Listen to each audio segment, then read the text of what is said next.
Bonjour, Dongo, le conseiller, l'agripreneur et le promoteur agricole.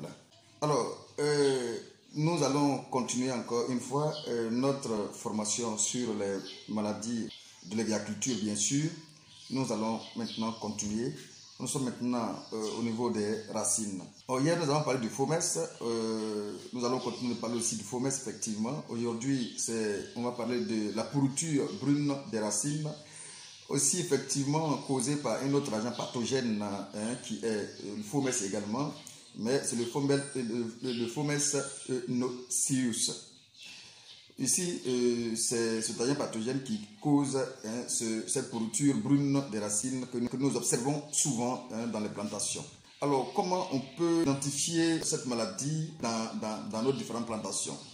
Alors, le plus souvent, on observe des croûtes. On observe des croûtes brunes, noirâtres, faites effectivement de terre et de sable, bien sûr, et liées par une suffisante mucilageuse sur les pivots et les racines latérales. On constate aussi effectivement une fructification précoce, une fructification hors saison sur l'arbre, bien évidemment, en cas d'attaque de cet agent pathogène, effectivement. On peut aussi constater aussi effectivement un jaunissement et aussi les feuilles qui virent au rouge, un brun, tout simplement. Et il y a forcément une rétraction, puis les chutes des feuilles et la mort, pourquoi pas, de l'arbre qui peut s'en suivre. On peut observer aussi des capophores de couleur noirâtre bordée de blanc, tout simplement. Alors, quel est le mode de contamination? C'est par les spores, les filaments ou même les hyphes du champignon, tout simplement. La propagation se fait aussi par les spores, mais entraînés, ce sont les spores qui sont entraînés par l'eau et le vent dans toute la plantation, mais au contact des racines, tout simplement, qui va permettre à cette maladie de se propager dans l'ensemble de votre plantation. Les différents dégâts qu'on peut observer dans ces cas de figure, on peut observer des dégâts en pépinière, comme en JBG, effectivement, jardin de bois de greffe, où on peut observer des pourritures blanches des racines des plants. Mais en plantation, bien évidemment aussi, on a pratiquement les mêmes pourritures blanches des racines, mais qui peut provoquer aussi la mortalité des EVA en laissant, comme je l'ai dit dans l'autre vidéo, des clairières effectivement dans la plantation qui montrent qu'il y a des espaces vides dans la plantation tout simplement à cause de la mortalité. Voici ce que nous pouvons dire de nouveau sur cet agent pathogène. Sinon, tout le reste se trouve dans l'autre vidéo passée sur l'autre agent pathogène.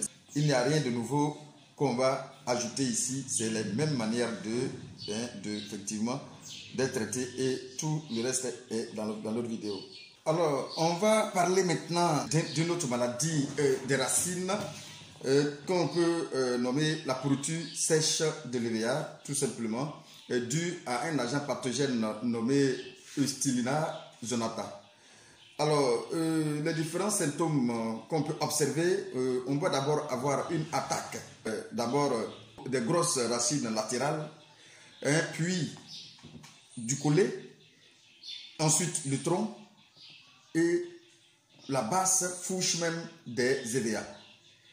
C'est-à-dire ici, cet agent pathogène va un peu plus loin. Il va d'abord attaquer les grosses racines latérales. Ensuite, on va l'observer sur le collet. Il va donc tenter de monter sur le tronc et encore même aller jusqu'à la basse fourche de l'EVA âgé, des EVA âgés. Donc, ce agent pathogène va un peu plus loin. On peut observer aussi une apparition des plaques de couleur cendre, sur le tronc et voire même encore sur les fourches, effectivement. Il y a une apparition aussi, effectivement, des taches. Il y a une apparition des taches, effectivement, blanches de mycélium en éventail entre l'écorce et le bois d'EVA. Voilà. Le mode de propagation, c'est quoi? C'est toujours par les spores. Encore, le mode de contamination, c'est par les spores. Le mode de propagation, c'est forcément en contact racinaire qui propage la maladie, effectivement, dans votre plantation. Bon, ici, la différence est qu'on n'observe pas de dégâts au niveau de la pépinière et du JBG. Voilà, c'est néant. Mais en plantation, il y a un risque de mortalité des arbres, effectivement, dans les plantations, surtout dans les zones beaucoup plus humides, sur les sols beaucoup plus humides. Voilà ce qu'on peut dire sur cet agent pathogène, tout simplement.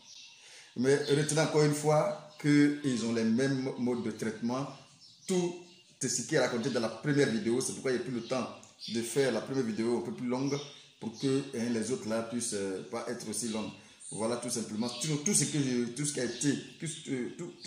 qui a été raconté là-bas, on le retrouve effectivement dans ces agents, au niveau de ces agents pathogènes aussi également. Voilà.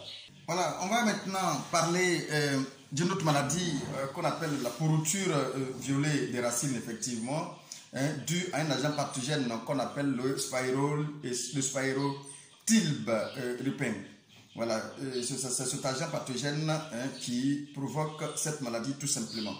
Alors, on l'observe tout simplement avec une apparition de craquelures ou de boursouflures, de l'écorce, provoquant l'écoulement de la latex au collet, et provoquant l'écoulement de la latex au collet ou sur le pivot, effectivement.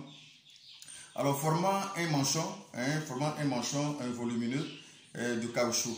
Ça va former un manchon volumineux de caoutchouc, effectivement. On peut observer aussi la pourriture violette et nauséabonde sur le collet, effectivement.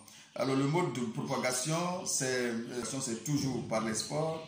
Et le mode de propagation, c'est le vent et l'eau qui dispaque tous ces parasites-là dans votre plantation, tout simplement.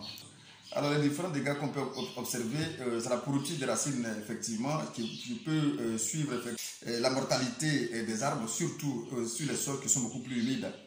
Bon, on peut lutter contre ces agents pathogènes, tout simplement. Il faut d'abord faire un curettage du manchon. Il faut d'abord faire un curettage du manchon de caoutchouc. Et ensuite appliquer sur la blessure un fongicide de la famille de triazole, tout simplement. Bon, comme matériel de travail, il nous faut des grattoirs, il nous faut un crochet pour retirer ce manchon de caoutchouc. Il nous faut des fongicides et des seaux, tout simplement, pour ce travail. Alors, quel est le mode opératoire en réalité?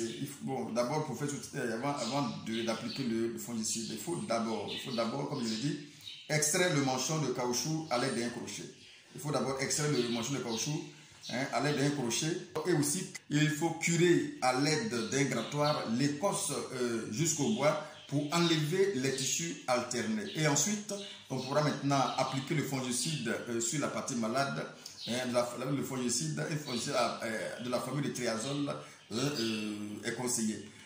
Ensuite, on peut appliquer aussi une graisse cicatrisante pour faciliter la cicatrisation effectivement de la partie déjà endommagée. Voilà, quelle période il faut faire le traitement. Dès l'instant qu'on observe l'apparition des premiers symptômes, il faut déjà commencer à le faire. La fréquence de traitement se fait une à deux fois, mais à un intervalle de 2 mois. Alors, on va continuer maintenant en parlant de la pourriture rouge des racines due à un agent pathogène qu'on appelle le ganoderma. On l'appelle le ganoderma pseudo-ferreux. Effectivement. C'est le ganoderma pseudo-ferreux.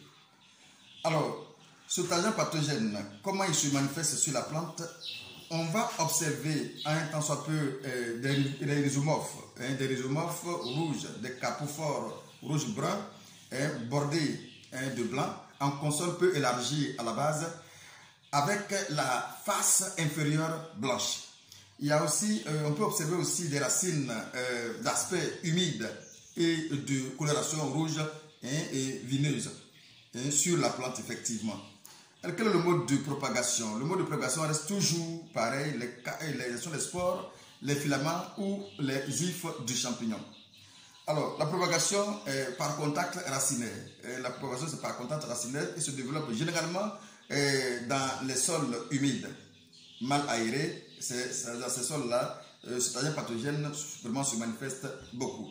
Quels sont les différents dégâts que nous pouvons constater? En général, en pépinière et en JBG, on rencontre de moins en moins ce problème, effectivement, pratiquement pas. Mais par contre, dans les plantations, on va rencontrer une attaque. On va avoir une attaque au collet et aux racines des éveillats âgés et affaiblis. Et aussi, il y a les branches basses qui se dessèchent. Et les arbres mettent beaucoup plus de temps à mourir effectivement. Voici un peu ce que nous pouvons dire effectivement sur cette maladie. Alors, voici, on va s'arrêter là pour le moment et on va attaquer les autres maladies des racines et effectivement de l'EVA dans les jours à venir. À bientôt pour la suite de la formation.